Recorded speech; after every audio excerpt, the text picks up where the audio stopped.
Ba't mababa? Ayan, ba't mababa? Sira yung stand mo eh. Anak ng tokwa.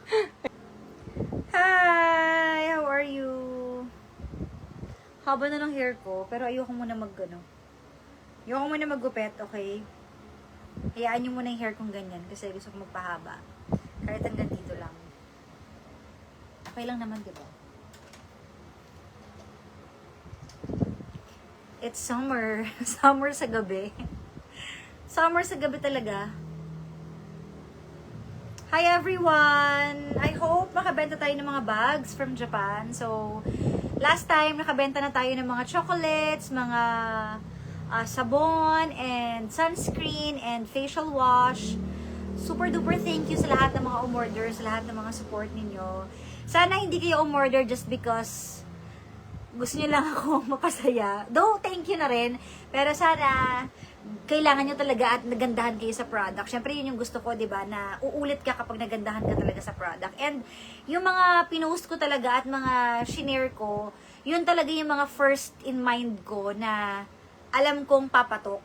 Kaya yun talaga inuna ko yung the best sunscreen, the best facial wash na hindi nakaka-pimple for sensitive skin. Yun talaga yung mga inuna ko. So, kaya alam ko na sulit yun.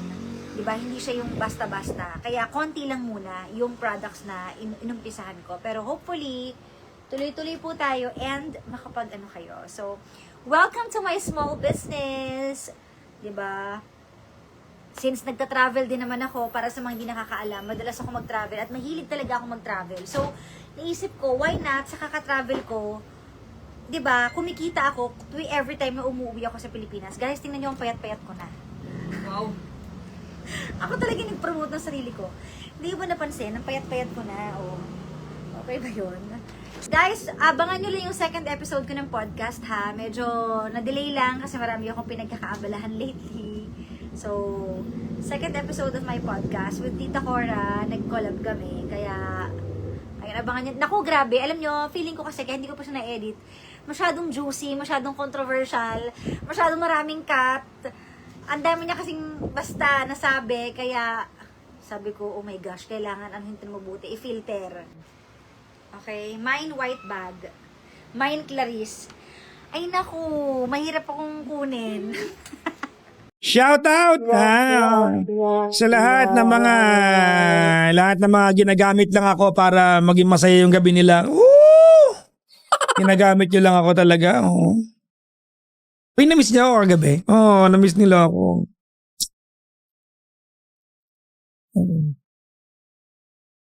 Na-miss nila ang papa nila kagabi. Wala ako last night. Ano ba ginawa ko? Nasa Batangas po ako last night, mga kaibigan. Oo. Ako po ay nag-volunteer mag-drive para kay Lagandang Kara. Para sa lolo niya. So nagpunta ako doon kasi matagal-tagal ko na rin hindi nadadalaw yung lola ni Gandang Kara. At yung lolo niya pinag-drive tayo pa uwi sa kanila. And yun, no? So I was there until around 10 p.m. Nakabalik ako ng bahay maybe around 12 midnight. Natin ko si Gandang Kara at yung kanyang mother at yung kanyang si Kayla. Mga bandang 12 midnight, umuwi na ako. And I was thinking, may time ba para mag-live? Ayan. Tapos, nung pag-uwi ko mga alauna, medyo yata ako nasa bahay. Oo. Nakita ko naman yung anak ko. Sabi ko, gutom ba kayo? Sabi nila, sabi ng anak ko, ba't ka ba yaya ng yaya? Siguro kung gusto lumabas na. Sabi ko, hindi naman, nabuburyong lang ako. So then, mga 1:30 lumabas kami. Sumama akong kumain kasama ni Dotto tsaka ni yung kanyang boyfriend ng alauna. Nag-third wheel ako doon. I got home ng around 3:30 na umaga. And it was too late for me to go live. And I went to bed. Natulog na ako ng alas 6 ng umaga. And then I woke up ng around 12 noon kanina. Natulog tayo ng 12 noon kanina. And pagtulog natin ng 12 noon kanina, pagising natin ng 12 noon kanina mga kaibigan, may meeting tayo ng 2 p.m. sa Quezon Avenue. Alright, kaya tayo nakapolo ngayon kasi galing tayo ng meeting kanina. Ito yung suot-suot ko, tumuloy na ako sa live mga kaibigan. No? Dumating ako doon, ba't ba ako nagre-report sa inyo? Inaano ko ba kayo? Ba't ba ako nagre-report sa inyo? Ayun, sige na magre-report ako sa inyo. Dumating ako doon ng 2 p.m. I'd like to say hi and good evening po sa lahat ng tao ng AQA dahil ang babait nyo. No? I was there. Dumating ako doon ng 2 o'clock. Dumating si Gandang Kara doon ng mga bandang 2. Nauna ako ng mga 20 minutes sa kanya. Alright? Kasi kasama siya sa meeting kanina. After the meeting doon, we had another packet meeting after the meeting which is a meeting lunch break, late lunch, no? After the meeting sa Quezon Avenue, we went to another meeting to discuss what we discussed dun sa unang meeting. And then, pagkatapos nun, nagpunta kami ni Gandang Kara sa Santolan Town Plaza. I had to go to the gym. From Santolan Town Plaza, nag-grab na siya pa uwi. Okay? Okay na ba yon guys? Naintindihan niyo ba yung araw ko, ha? Nagigets niyo na ba? Nagigets niyo ba yung araw ko? Baka mamaya nag-gym ako. Umuwi pagdating ng bahay, kumain ng dinner. Pagkakain ng dinner, nag-freshen up ng kaunti. Inantay ko matapos mag-live si Gandang Kara dahil nandun siya sa bahay niya. Diba? Tapos, naka-live sila kanina, diba? Tapos eto na, magkakasama na tayo. Ay. Okay ba guys?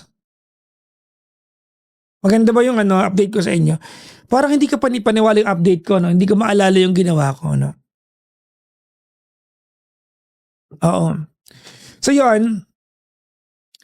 So maraming salamat po sa mga naka-meeting namin kanina. I had so much fun kanina, no? May bago tayong sponsor yata sa show natin. Which will materialize, I think, by next week. Kung tutuloy, so maraming salamat.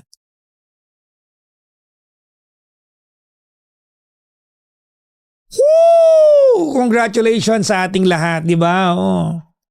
Kayo yan eh. Node kasi kayo ng node sa akin. Ang taas-taas ng viewers din na makakaumpisa lang natin. We have been live for like 20 minutes, no? 2,000 na kayo. Diba? So, kayo kasi yan. Kayo ang may kagagawan yan. Node kayo nanood dito. Kaya tuloy, ayan, ang dami-dami niyong nanonood.